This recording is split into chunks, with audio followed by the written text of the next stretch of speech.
What's good, everybody? Welcome to Back to the Block podcast with your host, Anthony Alston. I am super excited to start this series with you guys. It's been in the work for a while, and I know you guys are going to enjoy it. Here, we're going to be taking it back to the block where our story began. We're going to revisit feelings of uncertainty that we experienced when we lacked guidance, skills, and mentorship. Despite the challenges, minimal resources, and adversity that we faced, we had to start somewhere. The belief in ourselves was put to the test when people doubted our dreams, goals, and ambitions.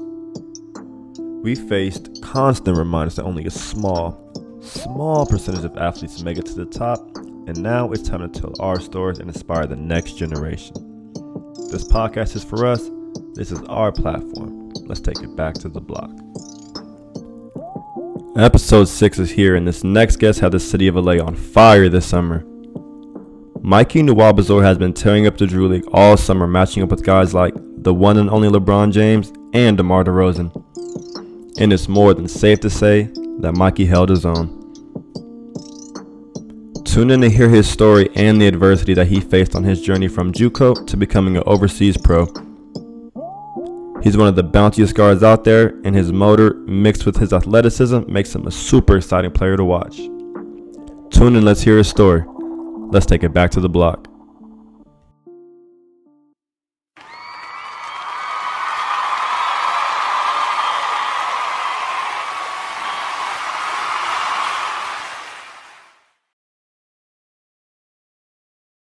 Episode 6, welcome to the Block Podcast, man. We here.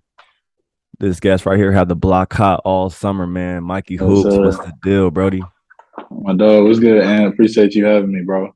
Already, man. Thanks for your time, man. I've been trying to catch you. We're trying to make the schedules align, man. I know you got the 2-a-days, 4-a-days, all that good stuff, man. So talk to us about the grind this summer, man. Just what's your workouts looking like, and just catch us up, man. Fill us in.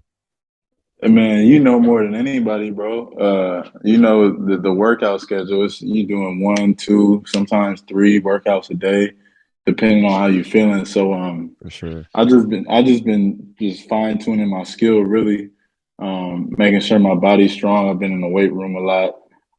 But the main thing I've been doing is just fine tuning skill. Like more than anything, I'm shooting a lot. I'm working on my handle multiple times a day. You know what I'm saying? Just tightening up the things that are like weak in my game. You know what I'm saying? Like I have a lot of strengths, but I got a lot of weaknesses too. And then weaknesses, if I strengthen those up, that's what's gonna take me over the top. So just doing that on a daily, you know how it goes. So Are these weaknesses kind of consistent of what you've always kind of been trying to hone on, or as you've kind of stepped into the pro ranks and you've been playing at high levels lately, you've realized like, oh, when I'm in this position, I'm not this comfortable? Like which one would you say more so it is?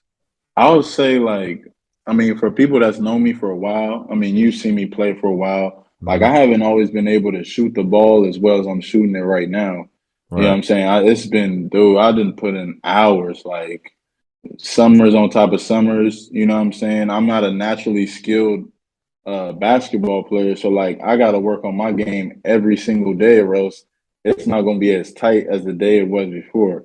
So a lot of these things, these weaknesses, has been ongoing since I was younger, but just like trying to get them higher and higher to match my athleticism to Mm-hmm. where like they meet at the top, and then I'm a complete player. You know what I'm saying? So just the same thing every day, same ritual, fundamentals, just drilling all that stuff, the good stuff.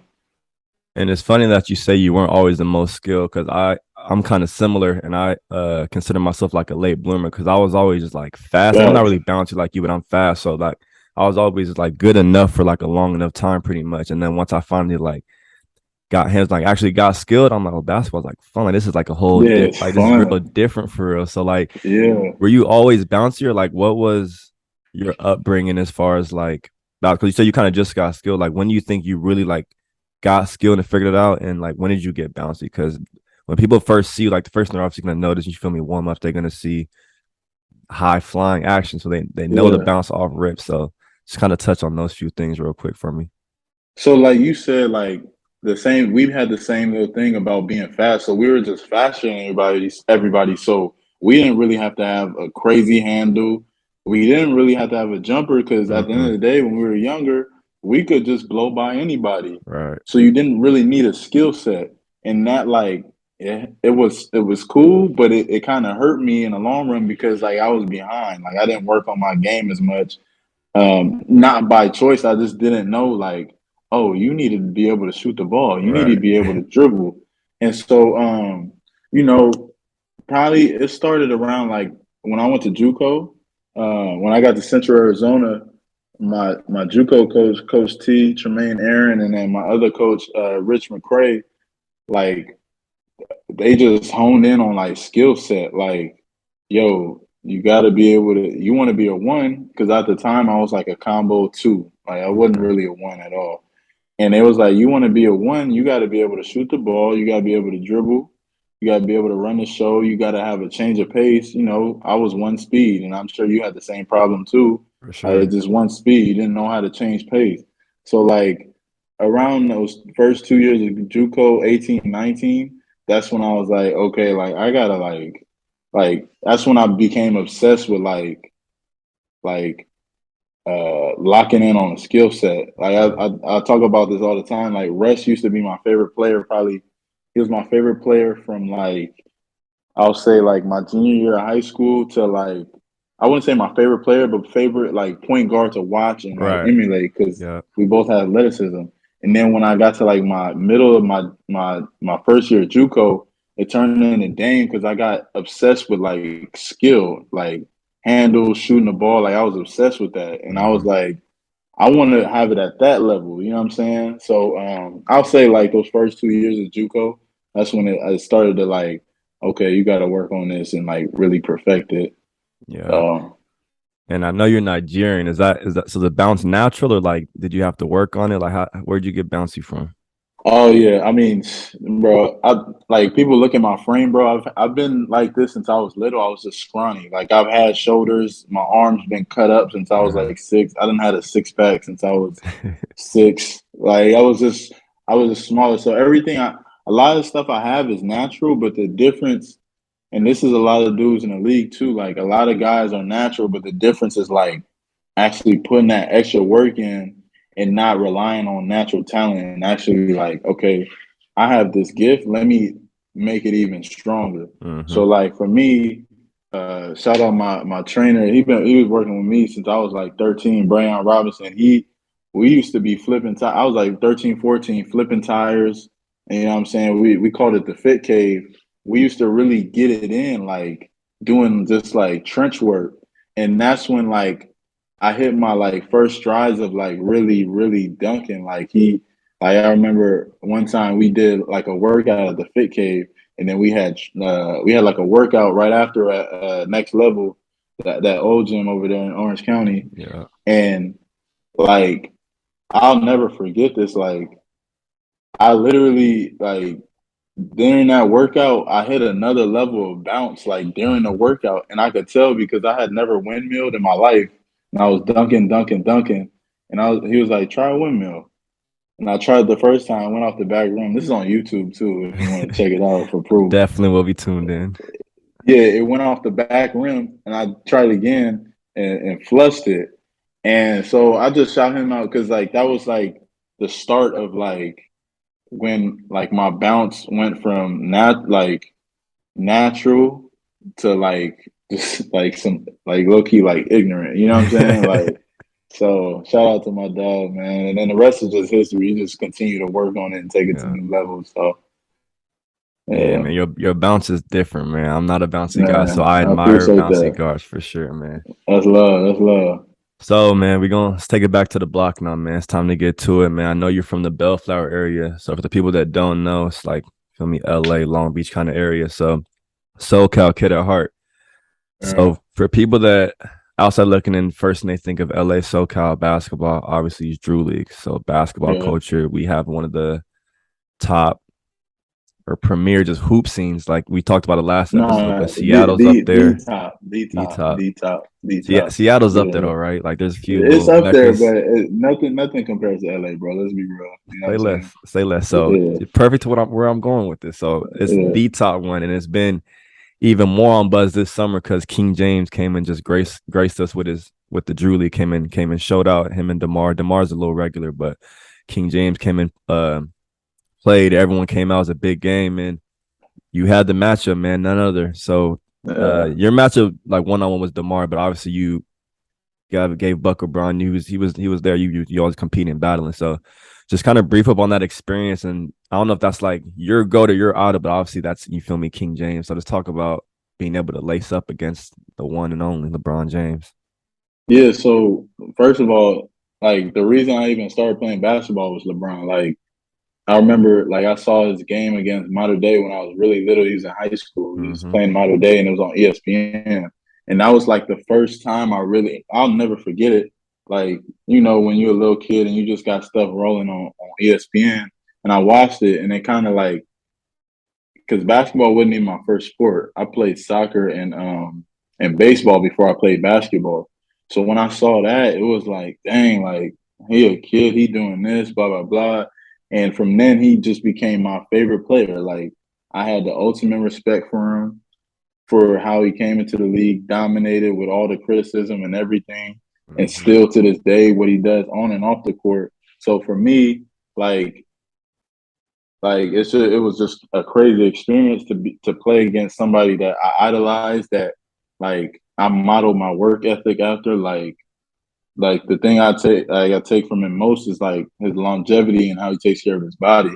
And so like just all these things put together, it was just kind of like when I found out, because I it wasn't like something where I knew a week leading up.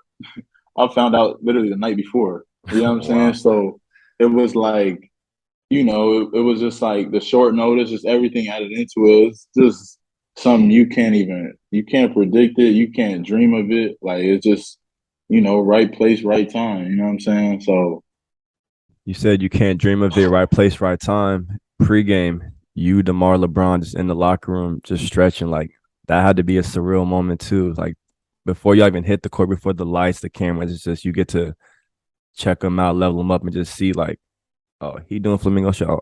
I do that stretch too. Like, yeah, like you yeah, got to level up right before that. So that's incredible in itself. That's a whole different story right there. Like that's different. yeah. No, like I mean, it was just certain things. Like he doing stuff with the bands. Like I'm looking at what he doing. I'm stretching too, but I had already warmed up before they even got there. So I'm warm. Like I'm good, bro. Like I'm more than ready to go punch something. But I'm like, you really think I'm about to leave? It's a triangle, bro. And you think I'm about to walk out of this? Like, I'm rightfully so there. Like, Facts. in reality, they in my space because I get in that hallway every game. So like it was just like on some like, all right, I'm gonna just stay here, keep warming up, keep doing my thing. And I kind of was just watching what Brown was doing, and it just was crazy to just measure everything up. You know what I'm saying? Like Mm-hmm. just to see like because like obviously human, but to us as hoopers, he's not human. Like Right. you get what I'm saying? So like to see that stuff and to realize like I'm doing the same things, like different variations, we doing the same stuff. Mm-hmm. It puts stuff in perspective for me, especially for before the game. And I don't think I perform the same way if I don't have that moment before the game. You know what I'm saying? For sure. So yeah, that was big, man. That was definitely. I'm glad I caught it on whatever I caught it on, but like it was a big moment for sure for me. And just like you said, a lot of athletes and kids and everyone just a lot of obviously has big moments and they play against big people and idols become rivals and all those things. So like you said, when you're able to kind of size them up in the locker room and realize like, oh, they're intruding my space. Like I'm in this hallway every game. So like you kind of not psych yourself out, but you kind of had to talk to yourself and get you to a certain level. And for like a long time, just how you mentioned earlier, like basketball is not my first sport. So I always struggled with like thinking I was good enough for confidence and those kind of things. And what I learned was to like just trick myself. So like for a lot of time, people would think I'm like cocky or overly confident, but like I would have to have that swagger because that would like make me play better. If I like come in humble and like looking up to people and just giving them like their flowers too much, I'm not gonna play good because I'm not really trying to compete. But if I'm like, nah, like I'm that and blah blah blah blah, like I'm gonna show up and show out because it's kind of like a mental thing. So for you to Mm-hmm. flip that switch, like, oh, they stretch, oh, but I'm human, they intruding me. So that's like big for people to try and take. It's like it's a mental thing for sure. Yeah, it's a mental thing. I mean, like people say this all the time. Like you gotta have some type of ego, like, or else you're gonna get walked all over. Like even for me in that situation, like as much as I wanted to admire Bron and I watch Demar's highlights all the time. Like I love the mid range. I watch his highlights all the time. As much as I wanted to admire them as players, like we about to go up against each other. And I'm not trying to get embarrassed. I was about to Like, say you could have been on a highlight, like it could have make or yeah, break, like like make or break. So it's like, do you want to get embarrassed or do you want to make the most of the situation? And for me, I've been through so much already, like just the different moments of my career, and what we both went through with this hoop stuff. Like mhm. we've had moments where we've been at the lowest, and we've had moments where we've been really high. So I'm just like, at this point, it's like I have nothing to lose. Like I want to make a moment, and now, granted, I didn't know it was gonna like I didn't know how it was. I didn't know it was gonna go how the way it did. Right. But like, I just knew I was gonna come into the game confident and try to win it. Like, I didn't Hmm. plan for any of the stuff that blew up. I didn't plan for that, man. Like, I hoop, bro. You know how I get down. Like, Yeah. I come in, I hoop, I love the game. But like, sometimes when you have that mentality, a lot of good things happen from it that you don't even plan for. So, yeah, that was just basically my mentality, really. And brief up, what was your stat line again? I had 17 points, 8 rebounds, 7 assists, 3 steals, 3 blocks. That is a full game. Like so you Full do it full all on the game, court. man. That's your MO, but for the moment you didn't shy away. So you definitely did your thing and that resulted on you being talked about on ESPN and you was buzzing for a strong week, like the talk around. So you've been on fire the Yeah, whole summer, but that was like you showed up that day also. So that was just cool to see it all come to fruition, bro. So that yeah, was for lit from sure. outside looking in for me, bro. Man, I So appreciate that, bro. It's you love, already man. know. It's love. You already Yeah. know. So Mayfair High School, y'all got a few hoopers to come out of there, man. Y'all doing y'all thing a little bit. So just talk about the high school days. I know you got close with Josh Childress there, and he also is an alum. So just talk about Mayfair a little bit. Yeah, so I mean, I went to Mayfair High School. I got a middle school too, so I really went there from 7 to 12. Um, I'll just uh I'll just touch on the Josh Childress story because it's actually like a really like from the outside looking in or from the inside looking out, I get caught up in like, the hoop grind and stuff, but sometimes I start thinking about it and I realize how crazy it is how everything played out. Um, like from a young age, he was actually like my idol. Like I saw him on the cover of College Hoops 2K5. Yeah. He was a number 6 lottery pick. He's from where I'm from. He went to Mayfair. He was my idol. Like I went to Mayfair because of him. I wanted to go to Stanford. I mean, I wanted to go to Stanford. I wasn't good enough.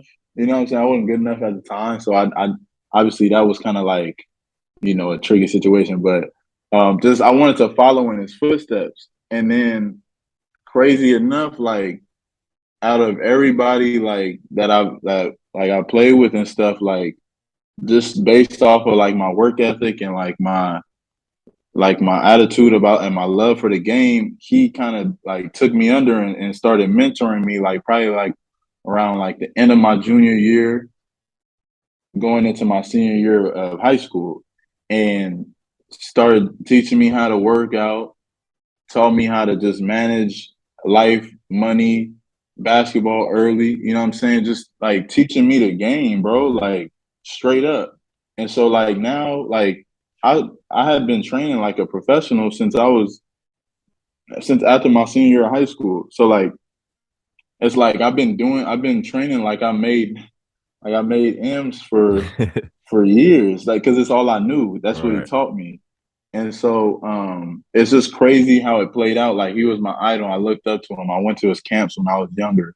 Like he probably didn't even when I was going there, he probably didn't even when he took me under, he didn't know like, oh, this is you know what I'm saying? But it's just crazy how it all worked out because like now it's coming full circle to where it's like, all that stuff is kind of showing. Like you said, you a late bloomer. I'm a late bloomer too. You know what I'm saying? I didn't really get my body or my frame or understand the game probably to like my I'll say like my sophomore junior year of college, and so it's just crazy how it's all coming full circle and like you know it's showing what he put into me is kind of showing on the court and it's showing on life just the type of person I am, the human being I am. Like I know how to navigate situations, all that stuff. So shout out to Jay Chill for real, man. He always taking care. But we got a couple notable like Dion Wright. He's on my Drew League team. Mm-hmm. He's been playing professionally for some years. Josh Christopher, he's on the Rockets right now. Yeah. Little bro. We got guys like we got heavy hitters like that really put on for the school and like and have made noise. Like those three guys I listed, they all got CIF Player of the Year, all have a CIF championship. Like that That's speaks hard. volumes. You know what I'm saying? Like those are heavy hitters. Like you know what I'm saying? And I got the utmost respect for them because they make me have pride in coming from Mayfair and like when you play with any of those guys or work out with any of those guys, they make you up your game. Like, you know what I'm saying? Like that, and that's rightfully so. That's why they're in the position they're in. So yeah, man, Mayfair basketball as a whole, like we've always had a good culture, um, good basketball culture, just good, good human beings. You know what I'm saying? So I take pride in that for sure. So you said he's been showing you the ropes, took you under the wing as a big brother, as a mentor should. And you said you've been working like a pro since about after college. What would you say is one specific detail that you would say is different from just working as a pro as opposed to college workouts or high school workouts? It could be attention to detail, it could be anything, but what's one thing that you know is notable?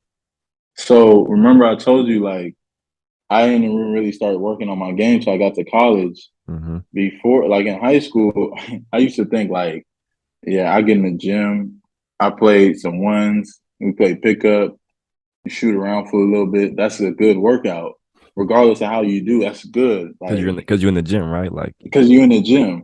But then I start working with him. We wake up in the morning. All right, boom. First, we're gonna go to the weight room.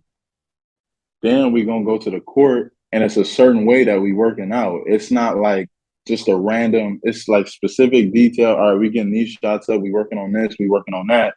And then sometimes I would ask him like the next day. I'll be like, "What'd you do at night?" Oh, I had went and shot. I had went and got some shots up later at night at this one gym. And so now I'm like, oh, so like he's working out multiple times a day. Like he's like okay, like so I'm putting it together. And then like when I start doing it, I start falling deeper in love with the game. I'm like, mm-hmm. I'm seeing progress fast because I was weak. Like I had nothing. So like me working on it a little bit, you know how that go. Yeah, It big goes a long strides. way. Big strides. So like I'm like, oh, so he's working out multiple times a day. Um, and he's working on these certain things. So now when I go to college or where I go, like I know how to work. I know I gotta work on my handle in the morning and at nighttime. I know I gotta shoot the morning and night. I know I gotta lift at least 3 times a week. You know what I'm saying? So like just him like and he didn't even have to say much. It just took me along, and I'm doing everything with him, and I'm seeing how it's going. I'm seeing what we're doing. I'm watching the regimen. I'm watching how he's eating. I'm watching how he's taking care of his body. And I'm a quick learner. I'm a visual learner, so like Mm-hmm. you don't really have to tell me much. I just catch on, and so like all these things combined, I was a sponge. So it was just like it was a match made. Like I just took everything in and just applied it in my own little mix and basically kind of made my own way and it's been working out so far so just continue to keep getting better at it.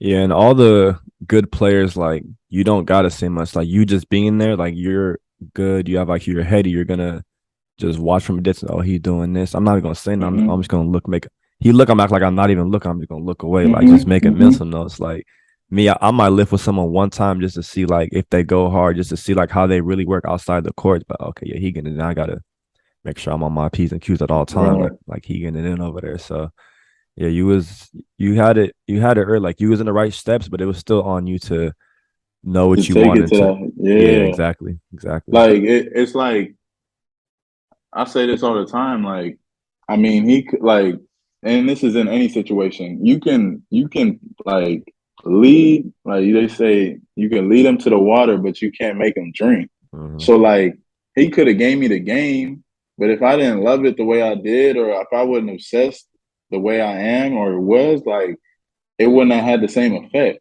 But Right. I was a nut. I didn't even know I was a nut back then until now. Like I look back and I was like it got to a point I had to like low key tone down how much I worked out because I was just obsessed with getting better. I wanted to get better. I wasn't good enough. I wasn't good enough. Like I want to get better. This is weak. My handle is weak. I can't shoot. Like I'm not jumping high enough. Like my body not good. Like I was obsessed. So like I had to figure out how to work smarter, not harder. But like it's not gonna work with everybody. Like you just gotta. It just depends on the person. Like Hmm. if you really want it and you get that game from somebody, you really gonna you gonna take it and excel. And that's kind of what I did. So shout out to my dog, man, for real. Shout out him. Uh, All right, so it's college time, man. So you made the decision to go to the second best JUCO in Arizona. Like Arizona Western's the top JUCO. You went to Central Arizona. Y'all cool too, but just talk about the JUCO life. Like national JUCO is different. It's a lot of scholarship athletes, so it's a high level of basketball. It's really high level because there's some guys that just don't qualify for right. NCAA. There's D1 bounce backs. There's people that have got caught up with the law, unfortunately. So you're seeing like dogs. Like you're seeing like Yeah. Trench. you're seeing Trench. real trench work. And Yeah. I know, like I said, we're in the same conference. I don't think we didn't play against each other, right? No, we didn't, which is kind of crazy. I mean, wait, what years were you? I left 2014. You came Yeah, league sophomore year? yeah, no, yeah. So I came literally the year you left. Yeah. So, like I said, I'm real familiar with. We was in the same conferences at different times. So, um, I think there's a few schools in our conference where it's just like the cities is just you can't even believe this actual Crazy. school in the Cochise city. is nuts. Cochise is nuts. Even where y'all at Casa Grande is Yeah, yeah, we was not much wild. out there. Yuma, we're in the middle of nowhere. So like it was good. It was great for me. It was middle. It was nothing to do. I was 3 hours from San Diego, 3 hours from Phoenix, 3 hours from Arizona. So it's just Yeah. nothing but the school out there. So let's talk about your experience at Central Arizona So basically, first of all, and the decision to go there, my fault, and like recruiting and yeah, how you that's what I even was went gonna there. talk about that Okay. because like it wasn't even like it was my choice, but it really wasn't my choice. It was like I had to go there because I had no other option. Like I had no offers at a high school. They had came to a playoff game where we were playing Modern Day, um, and I played my ass off. Like And they came to watch your teammate luckily, though, right? yeah, they came to see my teammate. They was gonna offer him. He was like a mid major, high major guy, but he didn't have grades, and so they was coming to snab him. You know what I'm Mm-hmm. saying? And I played my ass off. Like I played hard. You know what I'm saying? Like I just played my game of like this is who I am, and they loved it, and they ended up offering me after the game. And I gratefully like accepted the offer, like not saying I committed, but I accepted it. And but in my head, I'm just like, man, I'm not going JUCO. Like, what do you mean? Like, I have a 3.2.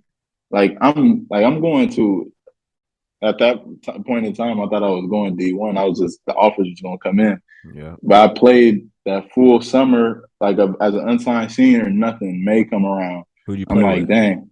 I played with superior athletes. So I Y'all, was with Kendall Small, Jeremy Hemsley, Stevie Thompson, Ron Freeman. Those are a couple like big time names. yeah. And even with that, like I was playing with them and I couldn't get anything. You know what I'm saying? I guess guys didn't really believe in my game. I was like a tweener guard at 6 foot. I wasn't a one. And so May came around and I was like, all right, man, this is my only offer. I'm gonna just go here, make sure I do my thing. And I've always been a guy that say if I work hard enough, I can get what I want. And so I was like, I'm gonna go here, I'm gonna work my ass off and just try to get myself to Division 1, Division 2 school. You know what I'm saying? And I ended up going there, and I was like, best decision of my life, man. Like it just what it did for me. It was just like crazy. Like I just had I didn't know what expectations to have, but it was like it exceeded them for sure. Like I went there, I was like the coaches, two young black coaches that believed in me, like that could relate to me, like were underdogs, so they poured into me fully, like they believed in me, like and they just like really just poured into me, like working. My coach T, he was working out with me at 6 a.m. in the morning before the season every day. And then Coach Rich after the season, spring workouts, we every day crafting. Like it was just a nonstop, like just working on my game. And yeah, man, it just was like it was a great decision. Like it the way it happened, it was like I don't know, you can't really write it, but it would just happen perfectly, you know what I'm saying? Yeah. But yeah, I mean, we was in the middle of nowhere, like you said, so it was kind of good for me because I was able to focus. I was close enough to like Tempe to where like every now Mm-hmm. and then we went over there to have some fun and stuff. You know what I'm saying? Go turn Right. up, whatever. But like then it was like it was far enough to where like oh we ain't got a whip, we can't do anything but get in the gym. Like Mm-hmm. you know, me and Trace, all we would do, bro. We sometimes we wouldn't have gas money. He had a car, but we had no gas money. We was broke, so all we would do is just go in the gym, being there for hours, bro, like hours. We'll work out. He'll try to help me to learn how to shoot, which he's a terrible like I'm about teacher. to say he Like, don't even, like he got a strap, he don't even got a form. So I don't know what he's trying to teach. Like, yeah, bro. Like, I'm like, we had hey, this little shout out Trace agreement. though. Shout out Trace Shout out though. Trace, But yeah, yeah. shout out Trace. Plug by him. But like we had an agreement at the end of our freshman year, like, all right, boom, we about to go into a mini camp.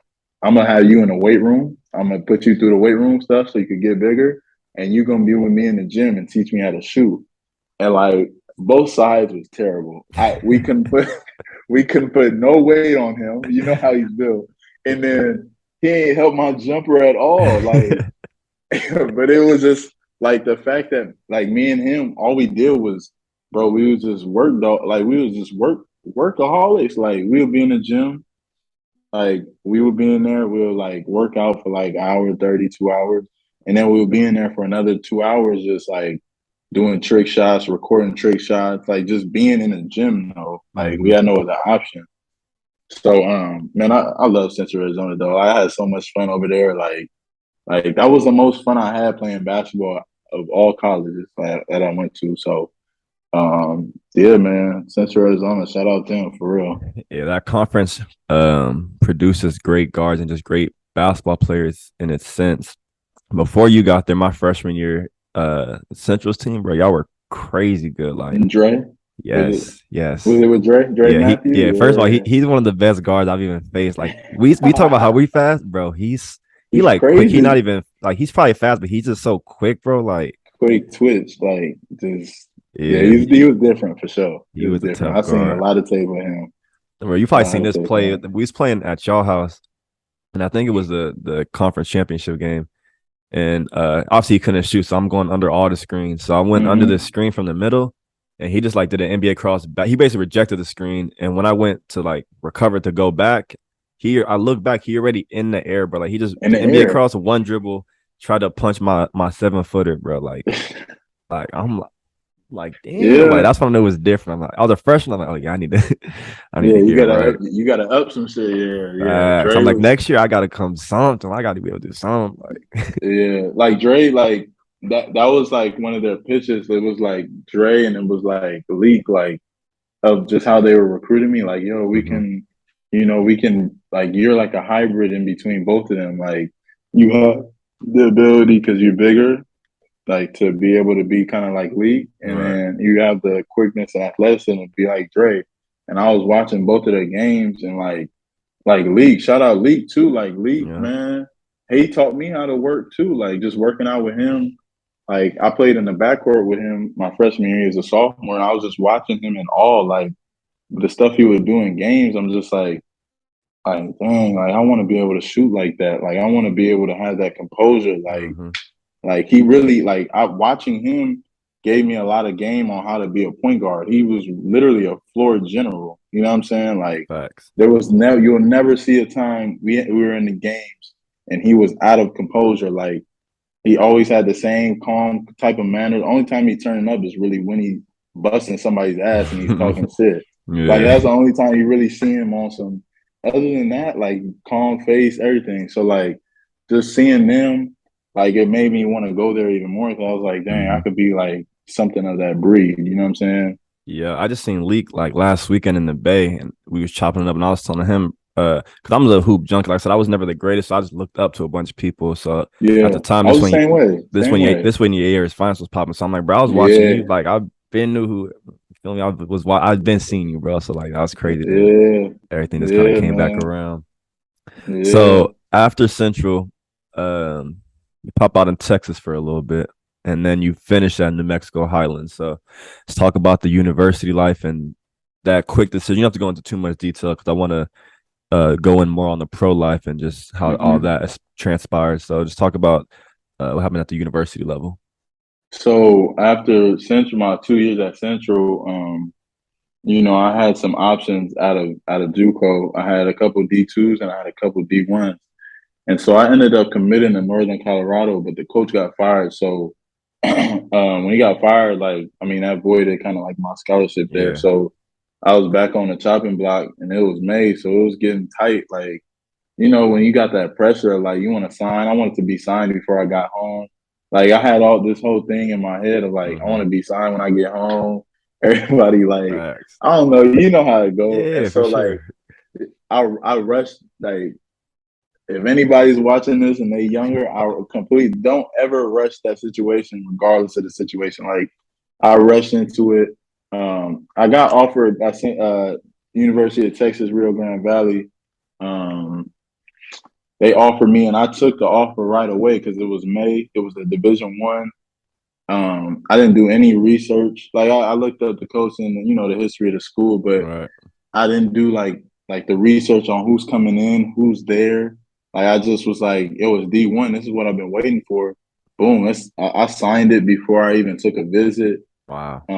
I just wanted to get it done so that boom, I get home and everybody like congratulating me and stuff. You know what I'm saying? Just Mm-hmm. like stuff that, at that age it kind of matters when it shouldn't really matter. Right. And so I got home, I took that But visit. especially coming from JUCO, you just want like you just need that feeling like I went JUCO now I'm on. Yeah, Like, that's what y'all been waiting for. So yeah, I definitely understand. Like right. yeah, I was trying to just sign I was somewhere. in trench. Yeah, I was in trench for 2 years. Now this is what happened out of me. Like, you know what I'm saying? So, um, which like I wish I would have waited a little longer and really did research. I ended up going on a visit after. Um, Great school too. Like I loved it. Like even in basketball, I loved it. We had too many guards that were juniors, and so it was just like, and it was on the right side of politics. I was on the wrong side of politics. So it's just like, regardless of what I did, how hard I worked, I probably wasn't going to like play as much as I wanted to. Mm-hmm. So that year, I probably played like 10 to 15 minutes. I averaged like 2 points. And I was just like, I'm not going to be able to go pro doing this, repeating this next year. So, um, it was it's crazy because a lot of people don't know this, but like I already kind of was leaning towards transferring, but they let me go. Like they told me, like, yo, like we don't want to bring you back. And I don't like now that I've had success, like I'll gladly tell that story, but I was embarrassed of that at the time. I'll tell everybody, like, yeah, I decided to transfer. Mm-hmm. But it was like they let me go and I wanted to transfer to be able to excel. So it's kind of mutual. So Both sides weren't yeah, really it was meshing. mutual. Yeah, Yeah. it was both sides kind of like, all right, this isn't working. Mm-hmm. And so I ended up transferring to New Mexico Highlands. And so I just wanted to go somewhere where I could be able to like get my game off, like, be able to have the ball in my hands, show that I could score, pass, rebound, play athletic, play up and down. Um, and I had a pretty solid year there. I could have been better, but I had a solid year. It was good enough to um, get to the pro rank. So yeah, those last 2 years was definitely like character building for sure. Like more than ever, especially that year at in Texas. Like aside from the basketball, everything was great, but the basketball was just so tough mentally. It was like, all right, you either fold right here or you use this to propel you higher. And I kind of like use that situation as motivation for the rest of my career. So Dig that, man. Yeah, that builds resiliency and makes people built to last. So that definitely yeah, made it good for the rest of your career. All right, so we touched on the college life, and you obviously did enough to you did your thing there. You did enough to you feel me touch the pro rank. So just kind of talk about the process and getting an agent and just that whole experience of getting across the waters for the first time. yeah. So like, I mean, getting an agent, especially coming out of a D2, like you know how it go. Like if you're not averaging 20 or 20 plus, it's really hard for people to believe that you're a professional.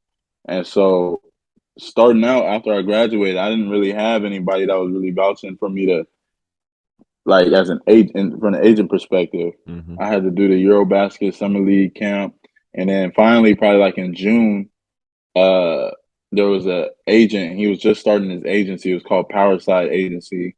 I was the first client, and he told me he was like, "Hey, if I get you a deal, will you sign with me?" I was like, "Yeah." I mean, of course. Like, I don't have anybody else really trying to push for me, so let's do it. And I just from there, I just kind of the rest of the summer was just working out and faith, and I was just kind of like, I don't know if this is gonna happen. You know what I'm saying? Because it was getting deep into August, deep, deep, deep. Like we got to the end of August, and then finally, I remember he called me at like because he's from Greece, so he called me at like probably like 2 a.m., which is crazy. Cause I'm like a heavy sleeper. I don't know how I answered it, but like he called me and was like, "Oh, we got a deal. Like I need you to do this paperwork right now. Blah blah. You should be leaving in the next like 2 days." And it Wow. ended up being a deal to play in Germany. And yeah, I just like getting that. I just kind of it was just like fate. Like I was just like, all right, we just gonna do this and work out. And I know something's gonna work out for me. I worked too hard for it not to, but um, yeah, that's how it went down. Basically, got me a deal to start out, and it ended up being in Germany. So I know that he originally reached out to you on Instagram. Were you like posting workout videos? Did you like all his pictures, or like how did he just randomly find you on Instagram? And like contrary to a lot of people's belief, like a lot of agents just talk on Instagram, Facebook Messenger. Like it's not all just super professional, all emails. Like you can talk to an agent. It's 2022. You can just talk to an agent pretty much any way now. So it's Yeah. how did that transpire? So I mean, honestly, I played in that. When did I play in Eurobasket? I played in Eurobasket Summer League.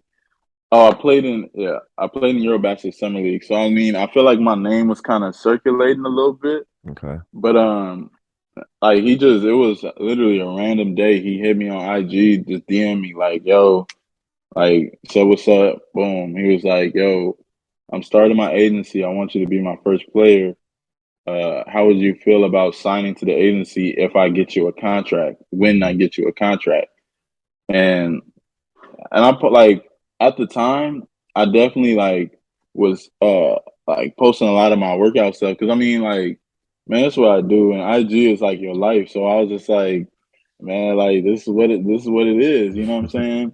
And I mean, more often than people think, like that stuff helps. Like No, because for you got to sure. understand how many people are just scrolling, and if they see a video of somebody that just wows them, now they making a phone call, boom, phone call here, phone call here. Who is this? Like people don't understand the power of like this Mm-hmm. media, like if you play it right. And so yeah, he just kinda he hit my line and the rest like kinda took care of itself.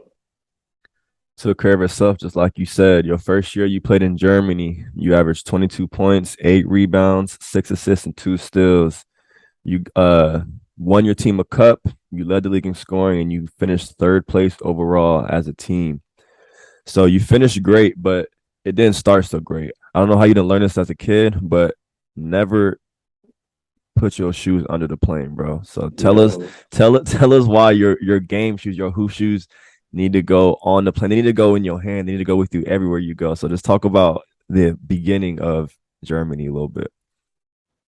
Well I got even crazier addition to that, but so when I was flying over, I got to Germany, but my stuff was delayed. It took about I think 3 days to get there. Hmm. So all I had was everything that was in my backpack, my carry-on. And I wasn't really a vet, obviously, of traveling overseas. Like Right. I had been traveling state to state in college, like, you know what I'm saying? I've traveled multiple states, but like traveling overseas to a different country is a whole different bag that you gotta get into, like a preparation. Like For you gotta sure. know the tricks and stuff. And I didn't really know. Like before I get to that one, I have my Xbox in my I put my Xbox under the plane, but I tucked it around my clothes, Hmm. thinking that it would be enough security. But they just throw that luggage all over the place. So my luggage is broken to start out. Like the Damn. handle the handle on my roller completely broken. I couldn't move it up or down. It was just stuck at the bottom. And then my Xbox was like it was messed up. Luckily, my team they took it, they bought me a new one, and then they fixed mine and gave me mine back. So like they showed mad love in that That's sense. But love. Hell yeah. yeah, but yeah, I got there. I think I had some extra drawers. I had my toothbrush in there, in my backpack, and I was basically I had no hoop shoes, I had no hoop clothes, no nothing, and we were practicing the next day of me landing. So I had shout out to my coach, Coach Lukenda, Franio Lukenda. He brought me in like I was family from the jump. He brought me in that night. He let me have dinner at his house with his family. Then he gave me some shoes to hoop in, gave me some different everything that I needed basically to like last for the next like day and a half, 2 days. Um, but that was like my intro. Like that was my first 2 days there. Like it was just like I'm in a whole different country. I don't have any of my luggage, nothing except my backpack. And like, like this is the beginning to like my overseas life. You feel me? So me going through that, it kind of just set me up. I said, look, at the end of the day, it really can't get any worse than this. So like For everything real. else you do, like, it's just a lot of that stuff, it kind of just bounced off my shoulders now. You feel me? So, um, but yeah, that's the funny story to the start of that trip in Germany. So No, that's wild crazy. because there's like your coach really blessed you because most teams like they're not worried about none of that. They don't care about jet lag, what you got. Like, are you ready or not? Like, Yeah. before you came here, we asked you if you was ready. You said you was ready. Now you here, like, what's up? So Hmm. some teams will let you rest a day, maybe, but some teams like the next day, yeah, we got this at this time. Like, you got breakfast, and then we'll come pick you up and boom, like. So Yeah. luckily, your coach is able to have some shoes for you, and you're still able to do your thing. Because first impressions are everything, of course. So Facts. Facts. Yeah, and like that team, that team was just like family oriented. It was like it didn't even like sometimes it just didn't feel professional because they showed so much love. It was like, dang, like, and that's like a reason why. I mean, probably gonna get to it, but that's the reason why I kind of performed the way I did because it was like so much love. All I had to do was show up on the court. hmm That was like second nature. You feel me? So, teams called BG Dorson. Shout out to BG Dorson. They took care of me. My first year pro, like I had so much fun, man. Like it was just, it was when I went through the situation, I was like, "There's no way it can get any better than this." You know what I'm saying? Like, so shout out to them for sure. so having early success at the pro ranks after you feel me having those doubts and just not getting the age and just that uncertainty. What was that feeling of relief or just satisfaction of just all your work for your whole life just finally um panned out? What was that feeling like having early success your rookie year? Um, like for most people, it would feel like they would be like happy and stuff. Which I was 100% grateful and happy, and like the season was great. Like, but honestly, that it just made me hungrier. I was like, dang, I don't need to be playing here. I'm too good for this level. Like it's time to Yeah. level up. Like I wasn't really thinking like, dang, I just averaged 22 and I did this and that. I was like, yo, like if I averaged, my mindset was like, if I can average 22 here, then if I go up 2 divisions, which the next 2 divisions was Pro A, I was like, if I can play in Pro A, I could probably average like my second year 10 to 15, like blah blah. I just was calculating all this stuff Yeah. in my head, and one thing you're never in control of how it's gonna go, because if you like in that instance, if you would have told me it would have took me this long to get to the point that I'm at right now, I would have said you crazy, because I mean I thought I was on the way to just Thought you was on already. Like you just yeah, like I was like, all right, boom, I'm about to move up divisions and it's just gonna go this way, that way, and then it's just a whole different plan. But yeah, no, it was in a moment it was cool, like it was fun, like winning, being the focal point of the team, like and really changing the culture. Like before that, they hadn't won a national cup and since I think it was 1980 something, I forgot the year, but wow. like so it was pretty legendary what we did, and so like you know they hold like a dear spot in my heart, and I hold a dear spot in a lot of people's hearts over there, because we all collectively did something really special. So that was nice, but then I was like, all right, now it's time to kind of level up. You know what I'm saying? Yeah. So after that season level up time, you did your thing there. You know the right people, so you got to look for I think the Washington G League team, Yeah, but you got hurt a little bit before that. All in all, you end up in Morocco, then you end up in Macedonia. So Germany was a great experience. Morocco might not have been the best. I had a great experience in Morocco. I have good things to say about it. Just kind of talk about your experience and what transpired there, because it was much different from Germany, much different vibes, play style, coaching. Everything was just different because obviously it's a different market, different team, different coach. So yeah, This is basketball in Africa as opposed to basketball in Europe. So let's kind yeah. of talk about your experience out there in Morocco for a little bit. So like even when I took the deal, it was just like on some. I had been home from January 2021 to all the way to November, the end of November when I took the Moroccan deal, and I kind of just took it because I was waiting around. Nobody, once again, like dude, I gotta prove myself all the time, dog. Mm-hmm. Like it's just what it is. Like I've taken that on. Like I don't have shame in it or anything, but it's just I gotta prove who I am as a player, and people gotta see it in person or whatever.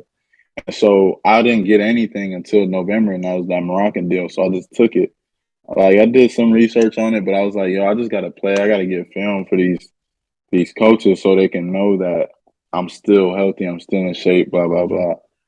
And so I took it. I went over there, and like Morocco, it's a great country. It's just the situation I was in.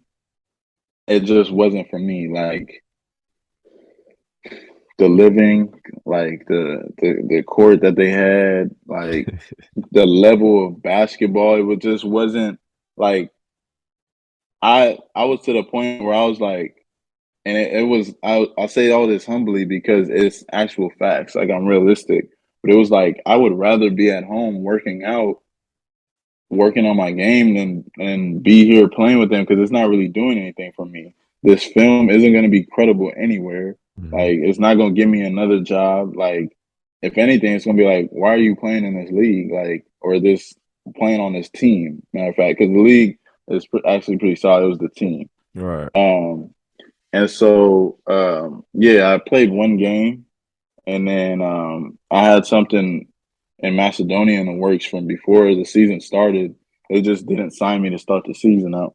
So then played one game, um, and then I just told my agent, I'm like, oh, I can't. It's not even livable, really. Mm-hmm. Like I'm like it's either I go to this team in Macedonia or I just go home, which I'm cool with because I'll go home and get back to working out and try to sign something in Nice. December, like during Yeah. that FIBA break, like Mm-hmm. because a lot of Americans either get sent home or they pick up guys in that December time, Yeah. and that's when I actually got picked up to play in Macedonia for TFT. So it was just like it was just a combination of a lot of different things. But me personally, it just wasn't for me. You know what I'm saying? So Do you feel that you got the Macedonia job because you were in Morocco? Like you had you was currently out there playing, although it was only one game, do you think that you actually leaving and being out there had anything to do with them pushing to sign you or not necessarily? Nah, it was because it was already in the works. Like it was between me and another player for them to sign, like to start the season in Macedonia. It was between me and another player, actually somebody that I actually know personally. And so they chose the other player, um, and he ended up getting hurt. And Okay, so that's why you then came in I, there. yeah, so then I like obviously I was the second option, so it was like why not go with the second option that you already had? Yeah. And then I had my boy Amir. He was already on the team. He's in my agency, and so he was already on the team over there.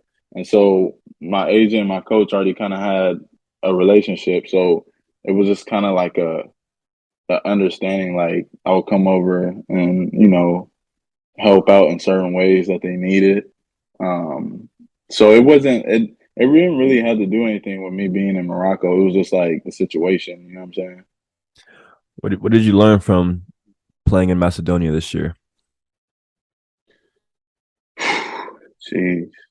Um, Because this was a totally different role, look, country. Everything was just kind of new. So I know there were some big leaps in growth that you took. So yeah, I mean, I learned a lot for sure. Like I definitely one thing that I'll say on the court, like I did a lot because I didn't play as much as I thought that I would, and I didn't play as much as I like. This is the least I've ever played since like probably like college when I was mhm. at my D1.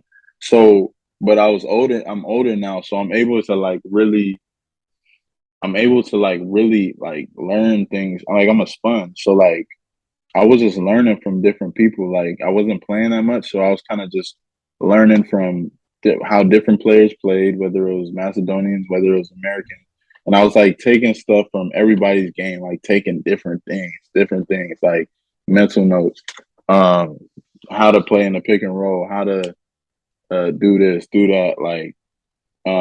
So there's definitely a lot of things that like positive things I learned on court. Off the court, I just learned that I'm really built for any situation because like you could put me through anything really and I'll find a way to prevail. Like, you know what I'm saying? Like it's not anything that will break me down to make me one lose my love for the game or two like give up. You know what I'm saying? Mhm. Like, I was playing like 15 minutes. I was basically like a catch and shoot guy in a defensive role. So I was picking up full court. And I was playing like off the ball majority. So a three Um, and D type of thing. Basically like a 3 and D type thing. Yeah. And like it kind of messed with my confidence a little bit because I was just like, dang, like I kind of thought like not even that I was like it just was like, is this like what you're limited to? You know what I'm saying? Like and yeah, bro, it just kind of like it made me like really look in the mirror and like really like kind of get in the lab and um but come to find out it was really just it wasn't even about my skill set or anything. It was just straight confidence. You feel me? Like I thrived off of like the confidence that my coaches gave me. Like in Germany, my coach gave me the most confidence in the world. He gave me a green light, so it helped me to perform that way. You feel me? Hmm. And so yeah, it just helped me to add another element to my game because I shot the ball pretty well. I shot 37%, catch and shoot, Nice. and like I mean, off the dribble, catch and shoot, everything just from three. And I've always been a defender. That's been my main thing. So like just adding on top of what I can already do, it kind of molded me even more for like situations when I get to higher levels because when you get higher, it's gonna be you specialize in certain things. So it kind of set me up to know how it is. You feel me? Did your confidence waver a lot when you was out there? Like were there days where you just felt like low as a player or just like your identity type of thing? Yeah. And if so, how did you bounce out of that? So like it was crazy because before I got there, I was shooting the ball really, really well, like drastically. And then I got there and like I kind of went through like I started out shooting it really well for the first couple of weeks, and then I went through like like it was just up and down. It wasn't like consistent. And I was like, and it was crazy because like in my head, like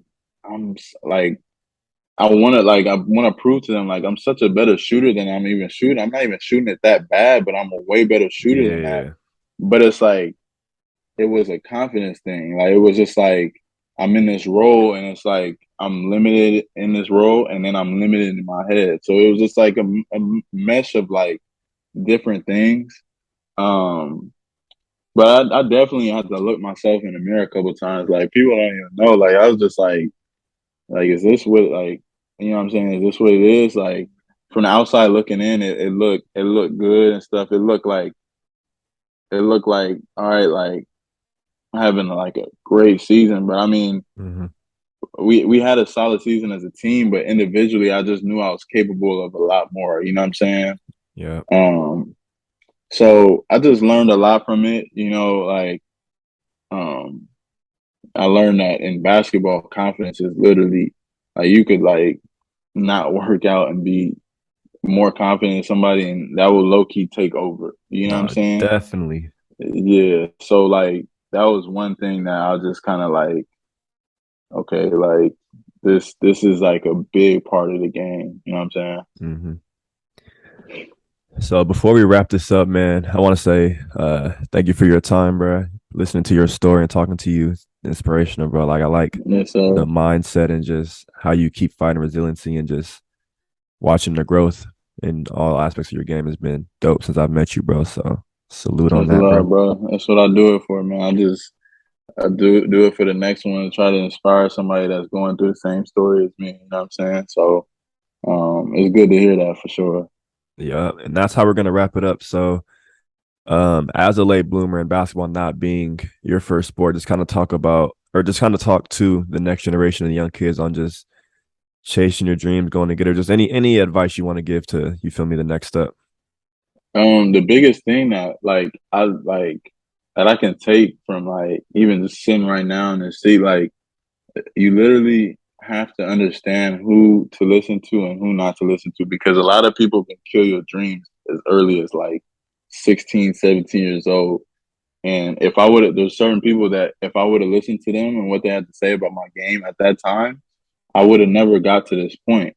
But I just had like an irrational like ignorance of and love for the game and an irrational confidence of like who I can become that I was like, there's no way I can't work this hard to get to that point. You know what I'm saying? You almost got to be naive in a sense. Yeah, I was naive. Like I was like, I hear you, but like I don't see that. So I'm gonna just keep going. That was Hmm. basically like my mentality. And so like I would say just don't like listen to like if you have something that you know you can accomplish and you're actually truly putting the work in for it, it's always gonna come back around like to benefit you. Whether you don't accomplish it, but you feel fulfilled because you know that you gave it your all, or you accomplished a dream and more. You know what I'm saying? I'll say that. Really perseverance. Don't let like situations like deter you. Like if you're going through like a tough time of like say it's life, whatever, like that is not gonna last is not gonna last Hmm. for a long period of time. Like you're gonna get over that hump. You just have to be strong enough to get over that hump. You Yeah. feel me?